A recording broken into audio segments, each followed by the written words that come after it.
On November 4th, 1972, a Chris Craft left the yard and nobody threw a party. It was a sister ship to the 57-foot Constellation, Mahogany, hand-built, plank by men who had done nothing else with their lives. And it was the last one, the last wooden boat Chris Craft ever shipped. 13 years before that, in 1959, Chris Craft had 10 factories and more than 5,000 people on the payroll, and it was the biggest builder of small boats in the world. So what happened? Here's what everybody tells you. Fiberglass came along. Fiberglass was better. Wood lost. Clean story. Progress. Next. Except that's not what happened. Fiberglass didn't win, because it was better. In a lot of ways it was worse, heavier, more expensive to buy, and it had a disease nobody saw coming. It won for one reason, and that reason put thousands of craftsmen out of work. Let's start with what wood actually was, because I think we've forgotten. A wooden boat is not a thing you manufacture. It's a thing you assemble. Frames, planks, screws, caulk, bungs, varnish, every single piece cut and fitted by a person who knows what he's doing. And I want to kill one myth right now, because the internet loves it. The idea that every wooden boat took thousands of hours and a year of somebody's life. That's true for a one-off custom yacht. It was absolutely not true for the industry. Look at Lyman Boat Works in Sandusky, Ohio. By the 1950s, Lyman could turn out an outboard hull in 35 minutes. 35 minutes, an inboard hull, 7 hours. At its peak after the war, Lyman was selling close to 4,000 boats a year. Across its whole life, more than 60,000 of them. So the wooden boat industry was not slow. It was not primitive. It was a genuine production industry, and it was extremely good at what it did. But it had one weakness, and it's the weakness that killed it. Every one of those hulls needed a man who knew how to build a hull. Now let's meet the other side. And the other side starts with a guy in Toledo, Ohio, working out of a shed. 1942. His name is Ray Greene, the boat builder from Toledo, Ohio. He's got access to glass fiber because he's doing work for Owens Corning, and he gets his hands on an early batch of polyester resin from American cyanamide. So he does the obvious thing. He builds a boat out of it.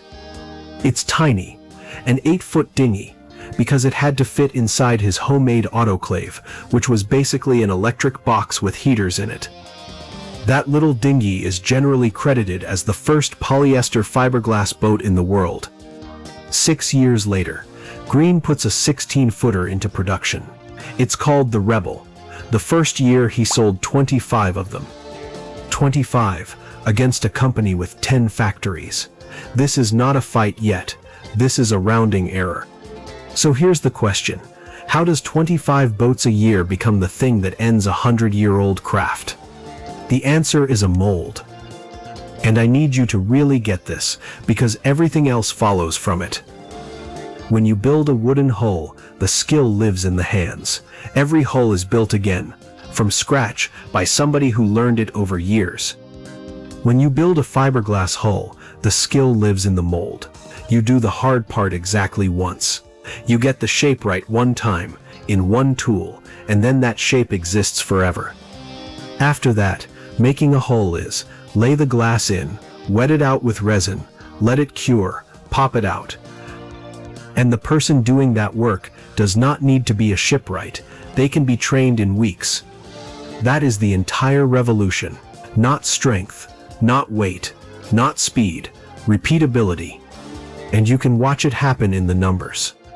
A company called Glasspar, started in 1947 by a designer named Bill Tritt in California.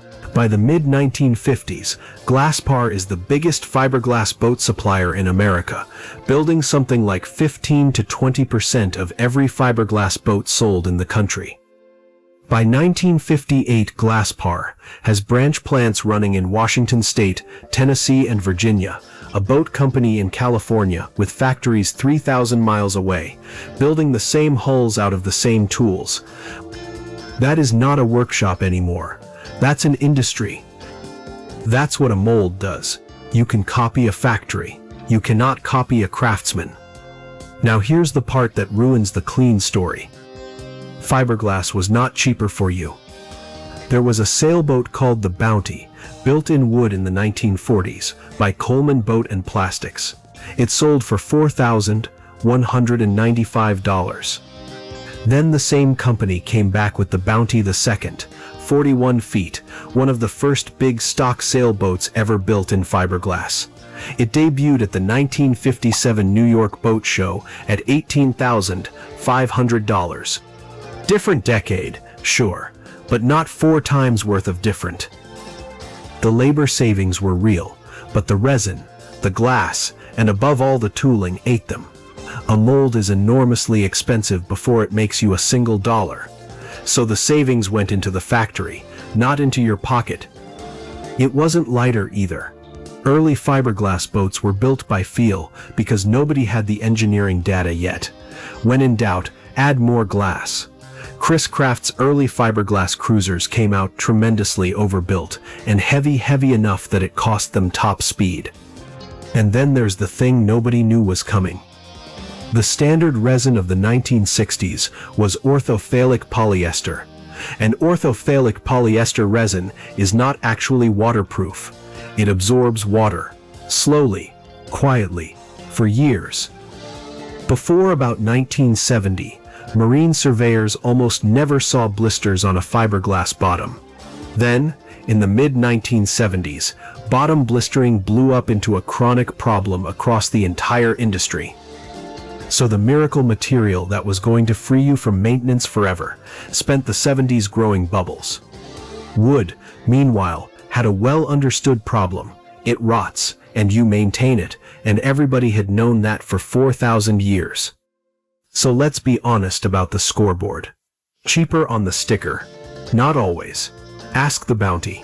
Lighter? Not in those early hulls. Trouble-free forever. The blisters answered that one.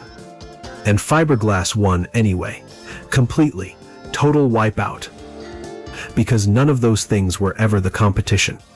The competition was, how do you build 10,000 boats a year for a country that suddenly has weekends, highways, and money? Wood couldn't answer that. Not because wood is bad, because the answer required 10,000 skilled men, and they did not exist. Now let's talk about the people, because this is the part that gets left out. Chris Craft itself moves into fiberglass in the late 1950s. Then, in the summer of 1970, the Chris Craft plant at Algonac, Michigan, the home plant, the one the whole legend was built on, closes. 1971, the last Mahogany Chris Craft is built. November 4th, 1972, it ships out of the yard. After that, it's fiberglass and metal, and then just fiberglass. Lyman keeps building wooden boats until 1973, 53 years of them, then builds fiberglass until 1980, then stops entirely.